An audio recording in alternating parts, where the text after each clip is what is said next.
we're back at it once again here with the World Championship Series Austin as we move forward into the night.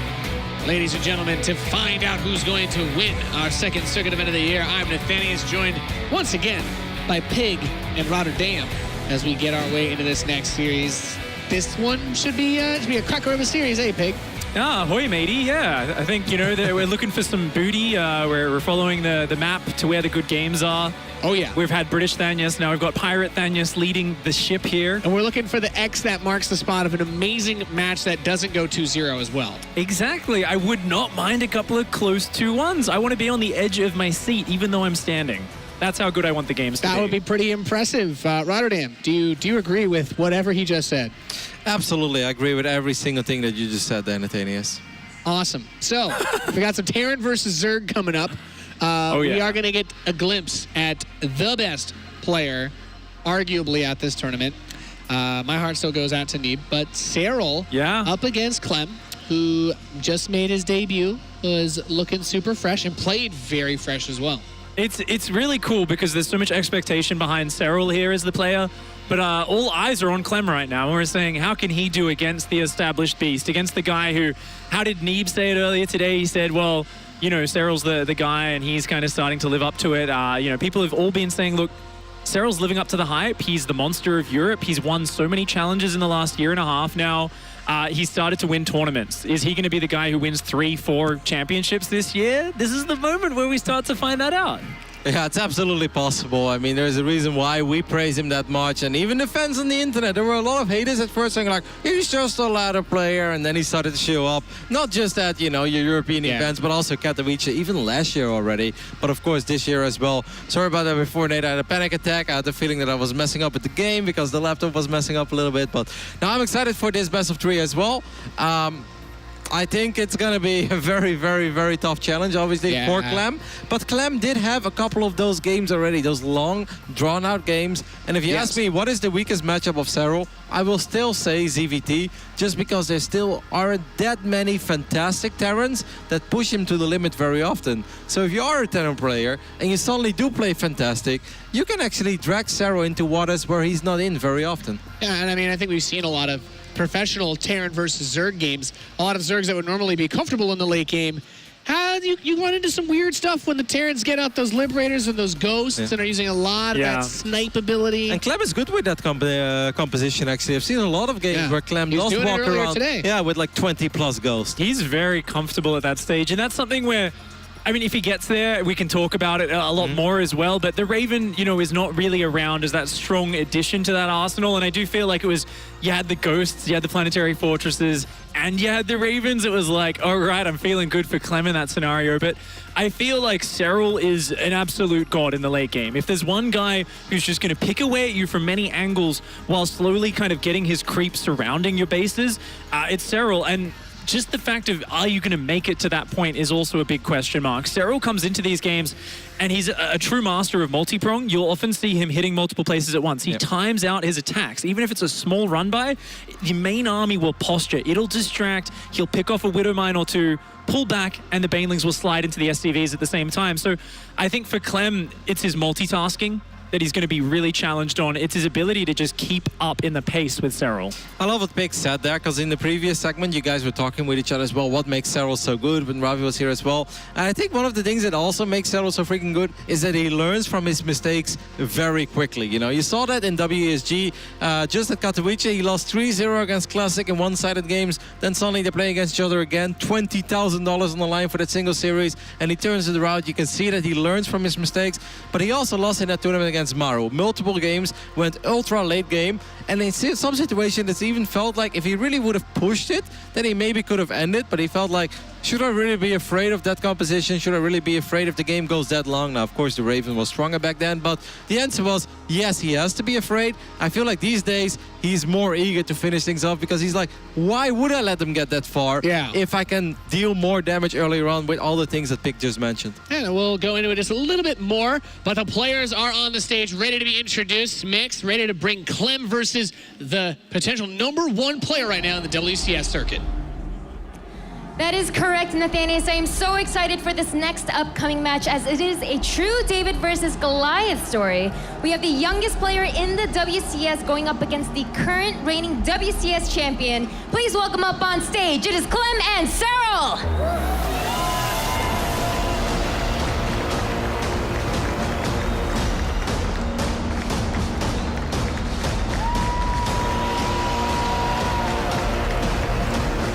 Quite the story indeed. Clem, he's getting a little bit more than he bargained for maybe here. He's going to play his first 2 matches in a row on the big stage now that we've made it to the group stage number 3 against a player whom he stated earlier respects to be a very difficult opponent in Serral. He is #1 WCS points. He won in Leipzig, and many are picking him to be the contender to take it all again here in Austin. What is nice though for Clem is that he's now playing 2 games in a row at the same setup. That's always a good feeling, especially if you won your previous series. He's starting to get used, because you saw him before. He was fixing the desk a little bit, you know, chair a little bit higher, a little bit lower. You mess around with the screen. It's always nice to play your next series in the same spot as you played your previous series when you just won it 2-0 and you really felt on point. Yeah, I got to agree with that. There's something about being able to just keep the games rolling, and often we see pro gamers say, I want to just play game after game and get it all kind of done in a nice tight package. So of course, as these players, they've been, you know, dealing with a few different delays and things today, but how they maintain that condition is being good. And so far, Clem hasn't really looked phased. I feel like he's just kind of taking it all in stride, and he's got that hype factor behind him. Yeah, he's invigorated here playing on this stage, proving himself in an awesome way with those very clean, very good games that he played earlier. Of course, this is going to be the biggest challenge he'll have ever done. This He's would be playing one on out the of a main story. stage, and an upset here would be the craziest thing. Yeah. You know, not to go full tasteless, but one, if not one of the craziest things we've ever seen in WCS. Yeah, I mean, I won't quite eat my shoe if he wins, but like, I think it'd definitely be a huge thing, right? We would see a lot of excitement out there, and I think Serral, though, you know, my heart says it would be cool if Clem can snatch at least a map here or even upset, but my head says this guy here, look at the stare. Look into those eyes. Can you look at those eyes and tell me he's going to drop this series? Can you? 1 versus 79, I like that actually. However, if we think back of what happened last year, right, with Dario, where he kept running in against Neep, and for some reason, even though Neep won all the tournaments, Neep would somehow not win his group, so he would play against the TLO again. Did I say Serral before? I meant TLO, of course. He would play against TLO again and decide his match. Now TLO just on stage said like, well, I'm probably going to get Serral because now Serral is the best player. He did get Serral. Now if history would repeat itself, Serral would drop this series and if then play. Serral loses this match, TLO's like, I think TLO might just retire on the Not like spot. this. He's like, I'm done. I'm freaking done with all these tournaments. Now I've got to decide this match against Serral if he would take out our Chinese protos. Gesture. yeah, that few things sound more terrifying than having to play against Serral twice in the same group. Of course, we'll hear your feedback already, the initial poll results in favor of Serral. I think it makes a lot of sense to put Serral as your horse in this race, as he has been so good for so long and really living up to the hype. I don't see any player that would be a favorite in a straight-up match against Serral. Like, it's obviously not set in stone that Serral wins this tournament, because it's always hard, and that's why it's remarkable what Neep did last year, winning 3 out of 4. And I think especially Montreal was the crowning achievement, where he was absolutely untouchable. Serral is the overwhelming favorite here, but it doesn't mean that, you know, it's still 1 versus 79, like the graphic says. There's so many people who could potentially take him out if he slips up once, but yeah, head-to-head, Serral's the favorite against everyone. Yeah, I mean, we talk a little bit about the people who are the chances. We say, what are the dangers, right? We kind of think of Serral walking through the minefield of WCS Austin here. And it's kind of like, oh, the special's there, maybe a Killer Zur. Clem, it's like, we're kind of like, well, he's one of the Terrans, and that's what we keep talking about as Serral's weakness. And I've got to use quotation marks there. If you can really call it that. It's like, yeah, you know, these guys still aren't looking forward to fighting against him, that's for sure. But he's got, you know, this is your best shot, is Terran versus Zerg versus Serral. People say because he trains on the EU ladder. He has a smaller pool. He doesn't have those 50 really good Korean Terran players that seem to be playing the ladder. Faceless, you know? Korean barcode Terrans that just wreck everybody all day long. The guys who don't even show up to the GSL qualifiers, but they're like still there on ladder, just destroying everybody. You're like, who are these guys? Like, does Innovation have 30 accounts on ladder? I don't know. The halfway dungeon bosses, it's like, we don't show up at the end of the game, but we are there. And that's that's one of those things that I think is really interesting. We always talk about it in the foreign scene, is that the Terran players have generally not been as strong, although we do have those big contenders like Special, like Kellizer, and, you know, also players like Masa, but it's very difficult to see them actually beat the top players and actually get a championship. Yeah, the European Terrans are really stepping up, though. I feel that Utermo was very strong 2015, 2016. I feel 2017 wasn't really his year, but I think in 2018, Utermo has come out in full force again. I mean, he made it to the final of WCS EU Challenger. I think that was a fantastic result. Hero Marine is playing better than he's done in a very long time. Is potentially even on track of securing a top 8, top 10 ranking when it comes to WCS points. That's fantastic. Soul is that young Terran player, besides Clem obviously, who was even younger, but Soul is that new young and up-and-comer that's knocking on the door and being like, hey, I'm really good as well, guys. So the European Terrans, I feel like they're coming up again. It's been a while, but I feel like finally, and of course you've got guys like Optimus as well, who didn't have a great run here, but he's still good. But especially Soul, Hero Marine, Utermo, and potentially Clem, I feel those are the Euro Terrans that you really look at. Yeah, hopefully looking to see some good results out of them. As a Terran player myself, I mean, in the non-Korean scene, I'm like, will we ever win another tournament? Well, there's like, well, I mean, outside of, I guess, the last relief that we had was, feels weird to say this, it was a long time ago now, was Uthermal actually winning that Shanghai against Team. Yeah. That was that 2 years ago now? Yeah. That was 2016, It's almost actually 2 years years ago now. It's crazy. It's really funny, like random tangent quickly. I know we're about to hop into, you know, obviously Clem and Serral there, but Scarlet versus Kellizer I've got going on, and I just want to say, I feel like the spirit of no regret is whispering in Scarlet's ear, because the way she's playing this series so far, we'll give it like an update. Is she bringing the cheddar?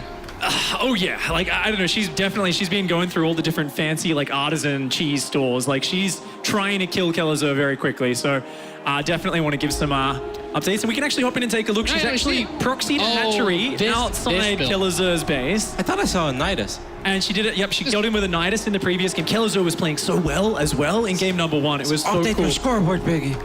Oh yeah, sorry, my hotkeys weren't working at all before. Thank you. Thanks, trying to hit that Still tank. those same pro She gamer gets the tank with a excuses. mile. Yeah. Ouch.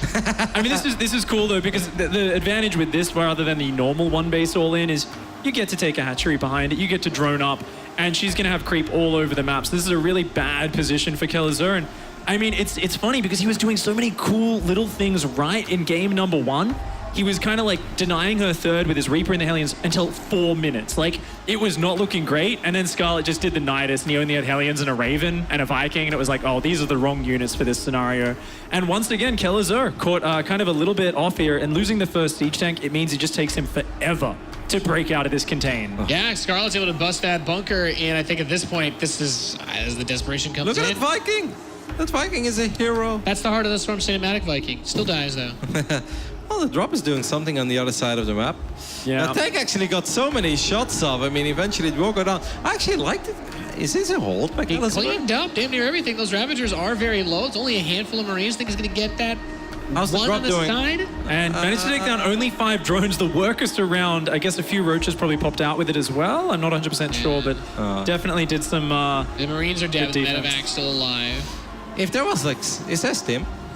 No, No. not at all. It's just He's 1-1-1. just got- yeah, I mean, It's that's like the biggest very problem, basic right? production. I wouldn't Yeah. actually hate this for Kellizer if he would have had Stim and would start researching Combat Shield. Then I actually don't hate this that much, but right now it obviously becomes very difficult to really do something. on the other Especially side of with map. the acne map here, man. This is me as a 14-year-old right now. You know, I've got like just Too creep much everywhere. information. Big. Stop it. There's so much creature. That's the My thing. fantasy of you being a handsome man your whole life is being destroyed right now. We all go through that awkward phase. For me, it's probably never going to completely end, but we'll get there. That's the problem for Kellizer, though. Even if you break out and this game kind of equalizes a little bit, you basically just end up in this position where the longer it goes, the creep is like 80% across the map because it's connecting from both sides. And the point when the creep touches, it's all over. I'm impressed that he saved that tank right there, but the other Ravagers are going to keep pushing up. And in your own words, Pig, it may very well just be all ogre as that tank does get picked off. Another one's going to come out, but it's not going to really do a whole lot here. GG Scarlet. I think a lot of people here are hoping to see that awesome performance out of Scarlet. No regrets clapping at home right now. He's like, yeah, I told her to do that build. I take credit for this victory as well.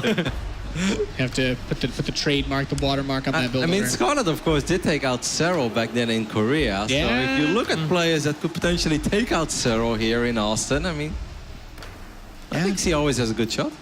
I love that it's such a thing that we have now in WCS Yeah. is that some players just clearly stand so much far above everybody else. And last year it was Neeb, where we're like, who can beat Neeb? We're like, well, Specials hit him a few times in the semis and the quarters, but comes kind of close, but not really able to most of the time.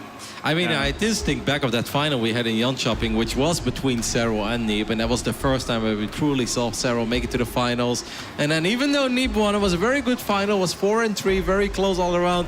And Neeb even said after he won, typical Neeb fashion, obviously, I was like, well, I felt he played way worse. If he would have just played like half as good as he does on the ladder, then I would have probably lost. And it did kind of get to show how good Serral eventually became. But I would kind of love to see a rematch of that final, because I really like the little rivalry. They always have good games. Even though Serral came out victorious the last few times, Serral versus Neeb, it's a really, really, really good matchup. Yeah, and Neeb has always managed to deliver in his matches in Austin. He's put up a great show for the American crowd every year, actually. Yeah, made it to the finals 2 years ago, won last year, so... This is his event. We need to hear those noobs. We're going to hear those cheers. Oh, we're going to get that. I'm sure. I'm sure we'll get that Texas Neeb roar. And with that being said, we all ready to get into that next match. It's going to be Clem versus Serral.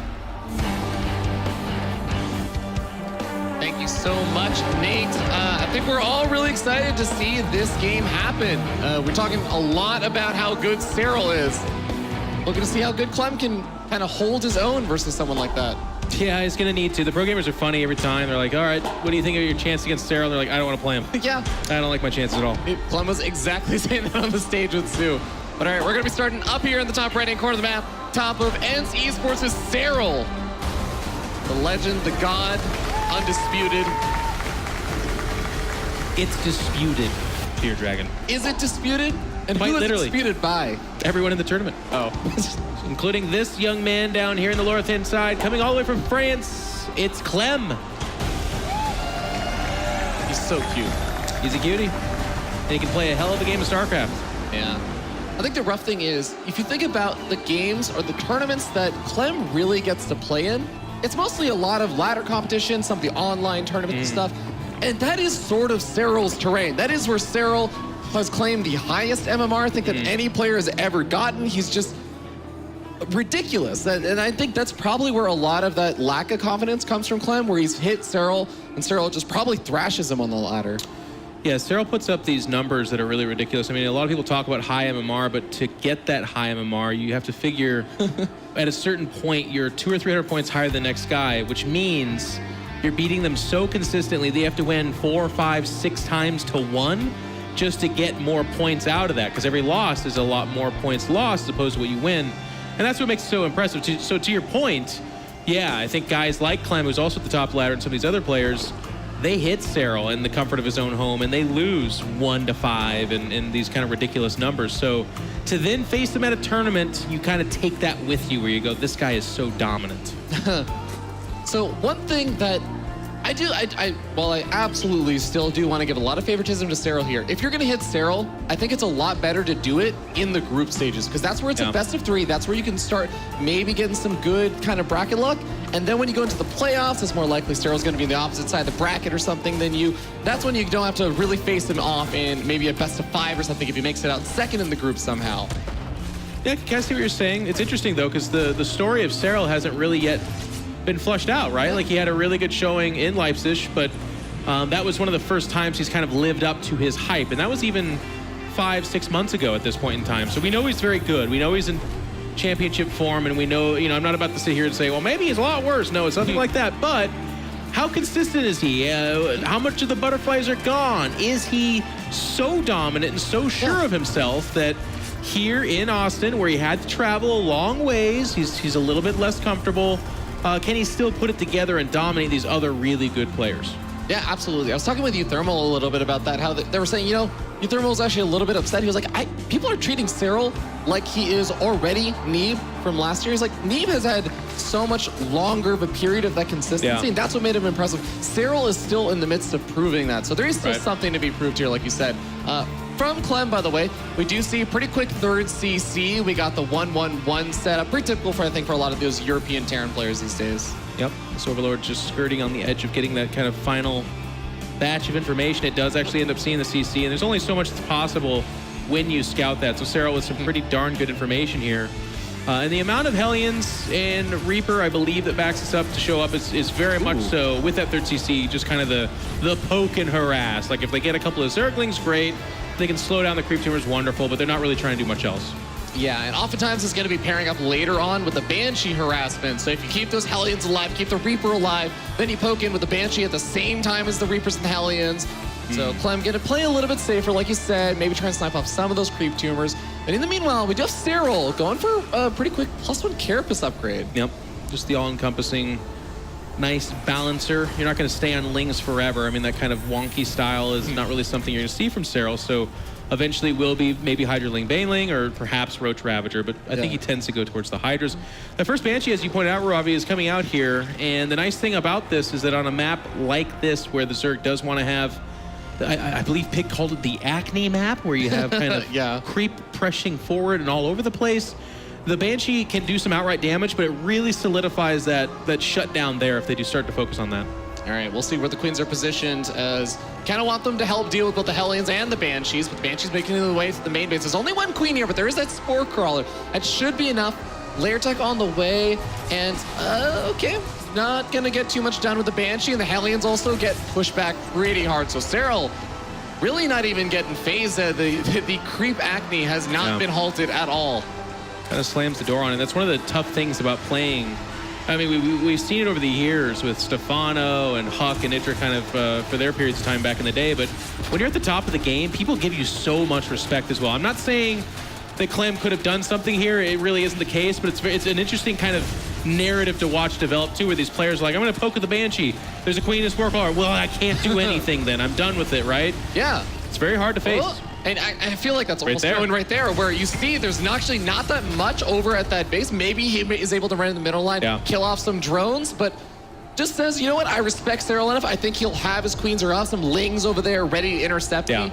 And yeah, you kind of miss out on some opportunities when you over-respect. I don't want to say over-respect your opponent, because Serral deserves respect, but you know, sometimes you do get away with a little bit of greed because of it. To your point, though, it's funny because he actually had the Lings in there in the perfect position. He had the Queens closing in behind, so I mean, that's the voice in your head where you're like, am I over-respecting him, or is he actually just that good? And the Queens are going to kind of replant down those tumors here. Clem is taking the third behind this, and you know, to Clem's, he hasn't accomplished much with his aggression. We can see right there exactly what he's accomplished, but he also hasn't lost anything. Yeah, I was kind of oohing and ohing, because I was saying, okay, he's getting the melee upgrade from Serral, and we've been seeing a lot of Zerg players going into mutas lately these days, especially in the Korean scene, but it looks like it is going to be the Hydraling bait you were talking about before.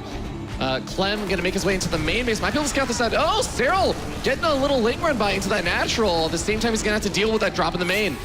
Yep, just Lings here, but a few Banelings. They're not getting pushed down. So Clem is going to lose a majority of this force. He's going to try to run by with these Hellions, but Serral has 8 arms or something going on here, and he's going to control that as well.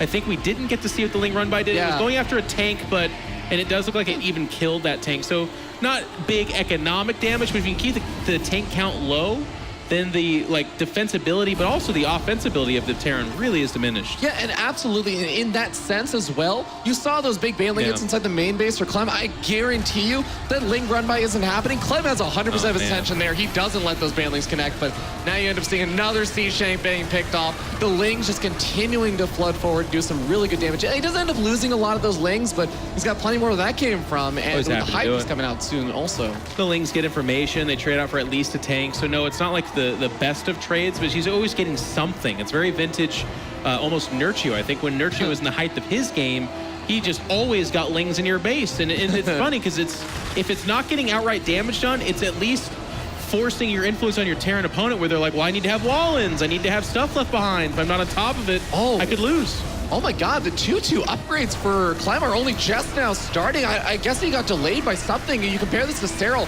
who's now going to have 2-1 with +2 Carapace and +1. Oh man, the Siege Tank pickoffs have also been huge this game. That's almost exactly the first 3 tanks have all died. There's the 4th one just now there. Now, to Clem's, you know, in his defense, he's been getting kind of outmaneuvered with a lot of these things, but he's not letting it tip over into game-ending damage or even mortal wounds. He's slammed the door. Sure, he's lost a few tanks. He's losing some Marines, not getting a lot of harass done, but he's hanging in there and give him a fighter's chance. Yeah, I'm getting a little bit worried though, because what Serral is doing, he's not turning it into, I'm just killing you outright right now. He's turning it into all these small advantages that are going to start to add up as the game goes on. So with the upgrade advantage, he's getting up the +1 missile attack upgrade, as well as the +2 melee upgrade. He's getting up his infestation pit, his Hydra upgrades are all completing. And Clem is going to have to deal with all this in about a minute or two, with even Hive going up on now. Yeah, I feel like the Hydras are going to be where we feel that pain of the tanks that were killed earlier, because you really want to have a decent amount of tanks to try and combat those Hydras. Hydras in a big concave, backed up by Lings and Banelings, and the upgrade advantage you've been pointing out. That is spelling certain doom for a Terran player, but if you have a good tank count number, you can get a good engage, you can splatter it. Yeah, we do see the Spire coming up, and it's going to be timed around the same time that the Hive finishes up, so we might be seeing just a really quick tech into Greater Spire, getting out those Broodlords, which, hey, a really beautiful scan reveals, and sometimes this is just what you need. You take one really good engagement versus a Zerg player, maybe goes to the Broodlords a little too fast, and things start turning your way a little bit. Exactly. Second factor, going to try to help shore up the number of tanks that we can see here, and to Ravi's point, if you can kind of hit that timing and just shove up the middle, get a good engage, maybe an uncharacteristic bad engage from Serral, and all of a sudden this game can flip on its head real quick.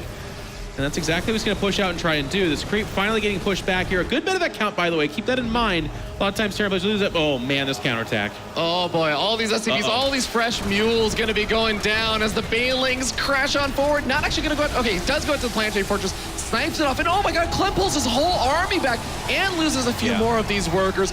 Really, really well done by Serral, and Clem loses so much time that he needs when the Greater Spire is coming up. And I love this from Serral. What does he do? He loads up another uppercut of Lings just to go over there and harass. And if he gets the army to pull back another time, then just imagine that damage. Oh, no. And he will. It's going to be canceled here, but no. You just go for it. Clem knows he's got to do it. He's at max supply. It's now or never. The Greater Spire is just now being built, so if he was ever going to do it, it's going to be now. Oh, man, but the creep spread does make this difficult because he can't even engage it directly. He has to run away from those Banelings. Oh, okay. Banelings not getting the connection. Clem's going to shove forward here. More Banelings being morphed. 24 SCVs have gone down from the Ling counterattack, as well as those Banelings from earlier, though. And 31, 32, it's a growing SCV count, dying over by that third. Clem is being forced into an all-in position at this point. Yeah, he's in the middle of the map. He's committed to this. It's all about that army out there right now. His economy behind this is getting just ransacked. But if he can avoid the Banelings, and when I say avoid them, I mean there's a million. But if he can, it'll be amazing.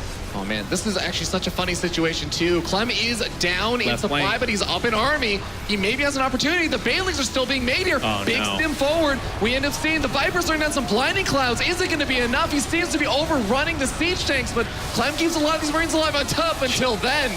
Just so many Banelings. They're off creep, but he's just ran out of numbers. The tanks have died behind this.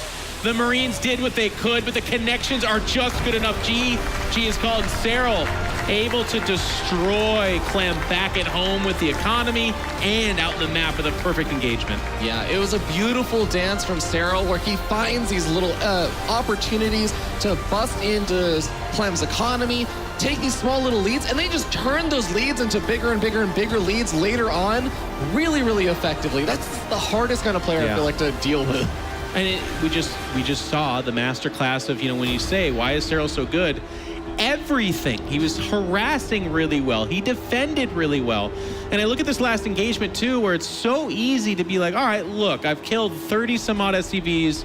I can just A-move here, and even if I don't kill his army, if I do enough damage, I can probably drown him in bodies later. But no, Serral's going to come in from a full concave of all different directions, anchored by queens, and with just a huge number of Banelings, which was the right call, by the way, because that army comp was basically essentially all tanks and Marines. No real Marauders mixed in there. And Serral just kind of dialed it in and had the right composition to counter that. It's just a thing of beauty to watch. Okay, well, we'll see if Clem can kind of change up his game plan. We had a lot of talk about kind of that super late game that Clem didn't really get to go to. He saw the Broodlords coming out and he said, I just need to go now. I've already lost my fourth base so many times. I don't have that opportunity to get up into Ghosts or try and play this into a super late game situation. So maybe he finds maybe another map through the vetoes that they end up going to. I don't know. What do you want to see from Clem differently? It's so hard to pick something. It's the classic problem with, I mean, not necessarily problem, but I guess challenge of a competitor. But in StarCraft, we have this so beautifully put before us. I mean, when the doors slam that hard on you, you start to think to yourself, do I go to some other thing that I've maybe practiced a little bit of? Do I really change it up and go mech? Do I turtle? Et cetera, et cetera. But oftentimes, you have to just do what got you there. Yes, you're facing Serral. Obviously, if you just play the way you just did, in your head, the math can equate to you're just going to lose again. But Clem was just a couple of decisions away, maybe a better hold of the fourth, and he's right there in that game. All right, well, spawning down here in the bottom right-hand corner of the map, we have our young prodigy, the blue Terran player. He is from Exceed Esports, Clem.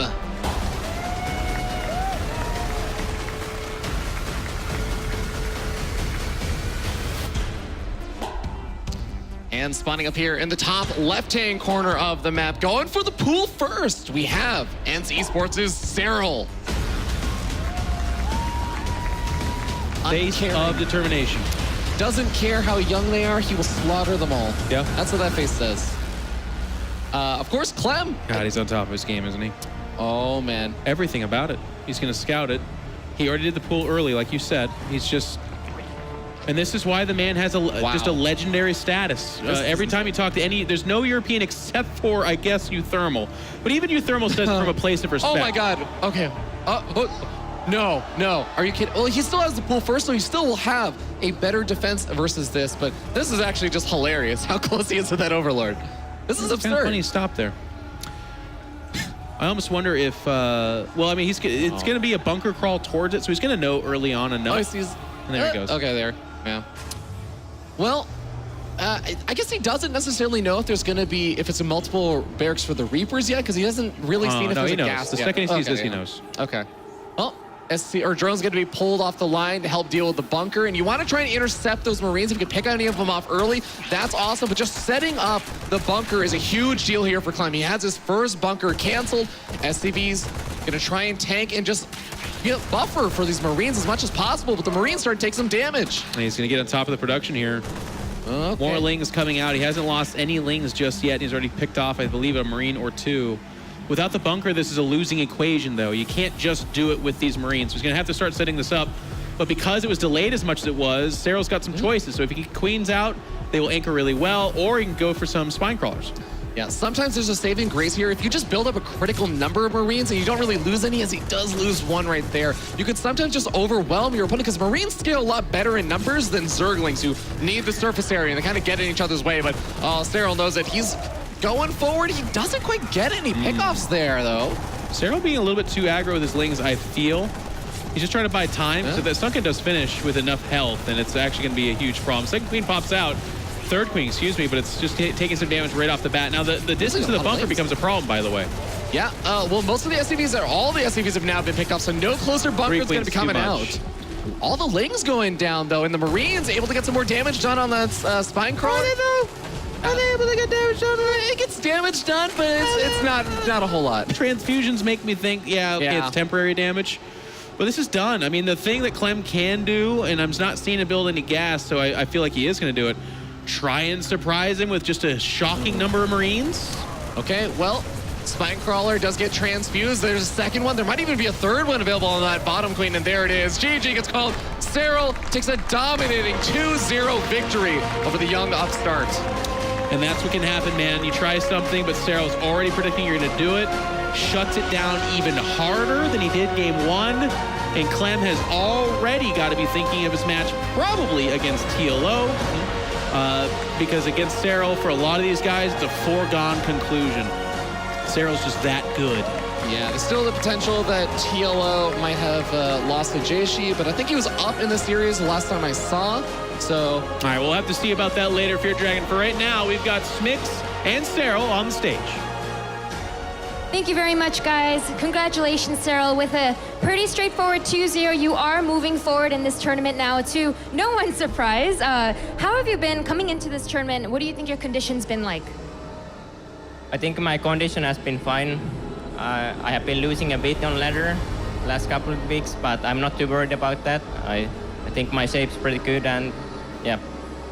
I think all the other players that have been playing against you would definitely agree with that. Only high praise coming from the other players that I've talked to. But I was looking at the win rate that you've had from all the matches this year, and actually you have a pretty outstanding win rate. It's an 81% win rate. So clearly you're having a fantastic year.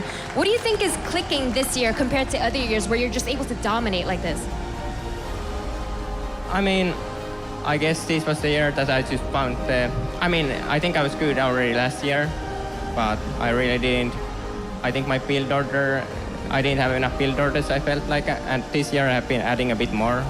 Even this series I did the 6 links already, and that's something I would have probably never done before, so I think that's one of the things that I added, and it has helped a lot. Well, one thing that I've noticed is that no matter who I talk to, everyone says that you are the player to watch out for. So because of that, do you feel any additional pressure knowing that everyone knows that or considers you to be the best player right now? Not really. I don't want to think about it too much. I really don't think the same way exactly. I think a lot of people can beat me and maybe are even favored against me, so we'll see what happens. We'll see indeed. Congratulations again and best of luck in that round of 16. Athanius, back to you. Serral showing once again why he is considered numero uno in StarCraft as he takes out our young buck Clem, holding off the cheese and just making the right calls. Flawless macro, flawless decision making. Gentlemen, what more is there to say? Is there anything more to say? Solid as a rock. Sums it all up, man. He's just, yeah, he looked on point there. Definitely looked like he was still a class above Clem in that series at least, and he's looking strong going forward. I love the answer there as well. They're like, oh, you know, like, I don't really want to think about it that much. Like, let's avoid that whole dilemma of like starting to kind of get egotistical or overly cocky, which is often one of the problems that can befall a very good player. You've already got a target on your back, right? Everyone's studying your builds. You don't want to get on your high horse at all. And you can tell Serral's just staying very focused, adding builds to his playbook, staying unpredictable. What I love is how he said in the interview, he's like, well, my condition has been okay, but I've been losing a lot more on the ladder. And in Serral's language, that means I used to be 300 MMR clear of the rank 2, and now it's only like 150, you know? So I'm still rank 1, but... He's falling down hard, yeah, man. you know, like suddenly I'm actually like not 7.4, I'm 7.25. Like I've never seen MMR that low by myself, but Serral is just amazing. I love the final moments of game number 1, Lost and Found, because Clem did have a big army, and even though the map was covered in creep, you know, I love how Serral takes out the fort base, but he doesn't lose too much that he's in danger of dying. Then immediately counterattacks with a bunch of links to put another cancel on that fort of Clem, and then Clem knows that he's ultra all in and you have to step so deep onto creep. And then I love it when they zoomed all the way out and you just see the swarm coming in from every angle. I think that just truly showcased why Serral is so good. He's just really good at analyzing games and knowing what to do and how to win at the right moment. Yeah, I mean, we were talking about this in the back, was just those ling run bys constantly just checking him. Like, you cannot sit. I think you were saying it, things like you can't micro against him because he's constantly making you micro at home. And you know this is a Terran player, Nate, right? Like, there's so many things that need to be microed, and a Terran player's like comfort zone is like, I'm gonna hit here and then here and then here, and you've got this like staged out order of what you control.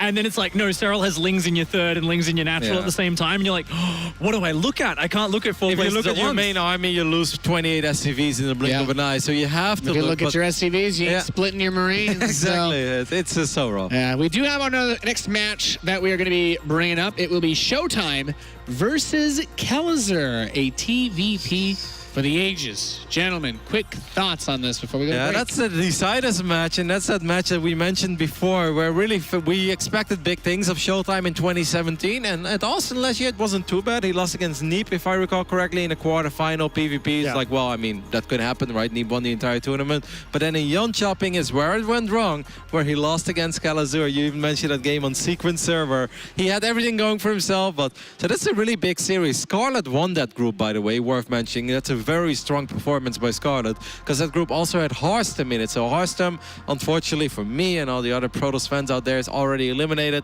but we still have Showtime versus Kelazur to decide who's going to finish runner-up in that group after Scarlet. Should be our closest series, I'll say. Maybe we'll get that 2-1 we've been dreaming of on the main stage.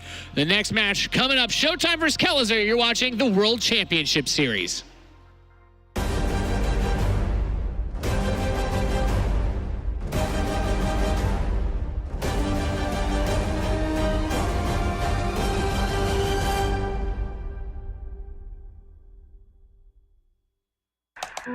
Dad, I'm getting wrecked. Can't I buy